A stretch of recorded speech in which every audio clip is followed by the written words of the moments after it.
छिनार बमला त हो रहा बुदई से छिनार गच गच पलंग हिलिया राती की कितना मजा जल्दी सजाओ रे सजा बाप रे बाप रुक जा भौजी ननद बारू तू खेलर करो हां 12 दिन से छूटा रहे हो 12 दिन को साल रे बमला को साल गइलो 4 बरस के बाद आओ 4 बरस सब पलंग ना हिलल हो सजरिया अब सजरिया सजैले बन गच्चा गच मजा आई कर लिपस्टिक मार पोदर पोदर देखो भौजी छिनरी कई का रे ना कि भैया ये तो दूरिये से तारा के देख आहा रानी कितना निमन लागता रू कोथलाली अपन चटा के सोन चांद बिजुली लेखन पफरू मार के बैठम न घूमता सब मजा मिले दादी सब करिया सब तार मोय सब बुझ जाई आयो रे मां हां देखो भौजी तू तो ऐसा ही सुगर झूठिया के मेकअप करता रू झूठिया में करम नहीं छिन तू का जनबी मेकअप चटना भतार मेकअप चटाना जेब नथिया लिपस्टिक पोतो जा मन नहीं आई तुरंत के निकाली तब मजा आई रे यार अरे बैठो मजा केरा के थम प बमल के बैठो मजा केरा के थम प अरे बैठो मजा केरा के थम प बमल के बैठो मजा केरा के थम प छिना पहले आ जाए ना भैया के तब बैठी हमर सुनत बमला मरे जे सूती आहा चारू और मारब हो हाँ हाँ कितना गुबार जिसम खिल गुल हमाल सजील हो बमला आई अकवारी में भरी अब आज काम ना करबे गौ नोया मत दूध न जाई रे के रे ई छिनरी कोने बमल के हेलो लजो के ने बारा हेलो हमार रानी का हाल चल बा गो लागत ई बमल अरे जिया जिया खुश रहा किने बारे रसगुल्ला के दुकान पर ना रानी आवत रानी ट्रेन पकड़ के तोहरे संगे सोचले रानी कि पलंग हिली लेकिन ना हिली सजाइले का कहले हे पलंग ना हिली 5-10 दिन के बाद हिली हो रानी बामल तो आज का बोलबो उससे का हम ठीक ठाक पानी हम हिलवाईबो सुनो ना आवत रानी ट्रेन में हां अजाला ट्रेनिया ना जाके ट्रक में लड़ गइल हियो मार गइल बामल तू ना रानी 4 दिन ट्रेन ना चली ऐसे यही से हम जाला के यही जे हम बानी पलंग ना हिली रे दोगार में तोर माइक बता खोजो अरे सबतिया गतियावा ई का देरा तोर माइक बिया जो बियो रे बतकाती बारा हो उताई रही अब माराई सेन तो मार के रेडी में रही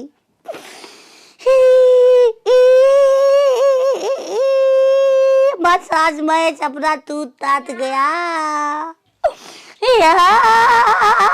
कनिया का भइल बबुआ कटे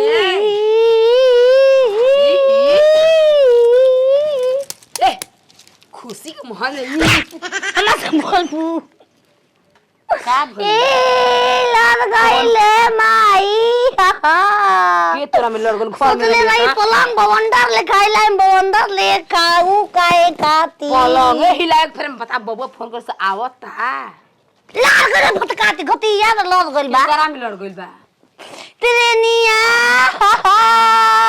के लड़ल बा ट्रेन में कौन चीज बंदूक का तो गोले अरे दुगलवा कुछ याद नहीं टकर में लड़ गइल बा टकर लड़का ठीक बा न अरे मत का बहुत तू तमक निकलत हो आवत का ने के दुगलवा आवत ने के तुम का करब कहबे न करब तो भइल ह एक घटी फोना कहत हम ना आई 4 दिन बाद में बानी ना आई अब गजरा के फूल हमा छिटा के रह गइलो पपरू मरते रह गइली मिला मिलन न कि तार गजरा के फूल गजरे में रह गइल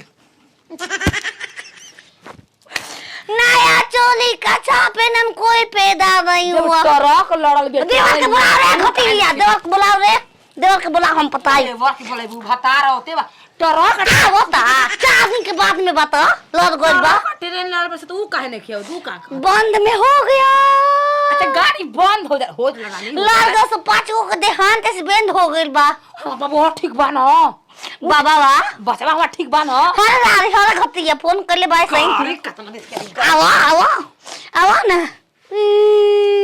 चिंता मत ले, चुपा। मार सेंड लेगो, मार गप गप गप हाँ, देवर के भीरी आज सुतूंगी। लागत भतार से कबो भेंटे नहीं के भइल। सारावा आजकल ट्रेन के लड़े में गिरे में देरिये नहीं खेलागा।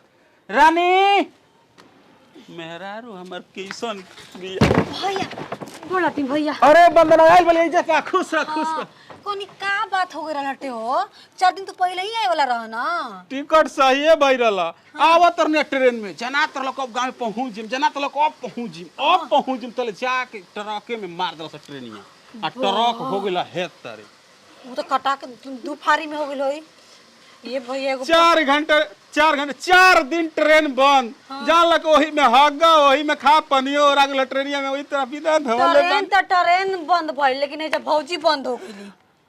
का भाई 4 दिन से कम बाड़ी, 4 दिन से पागल रहले और पगला गइल।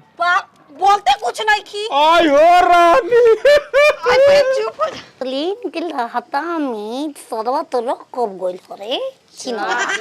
ये बात बकती हम कब लड़ गई चिनवा गतिया ना आइला। ए कनिया गति तू सबारू एगो देवर ना भी आइलू। सुन बबुआ फोन कइला से आवत कहला कि माई हम आवत नहीं 4 दिन के बाद। अब गाड़ी अब हम बात पर कइले छक छक छक छक छक छक छक छक छक छक ला जाऊ आवाज रनिया लड़ गइला।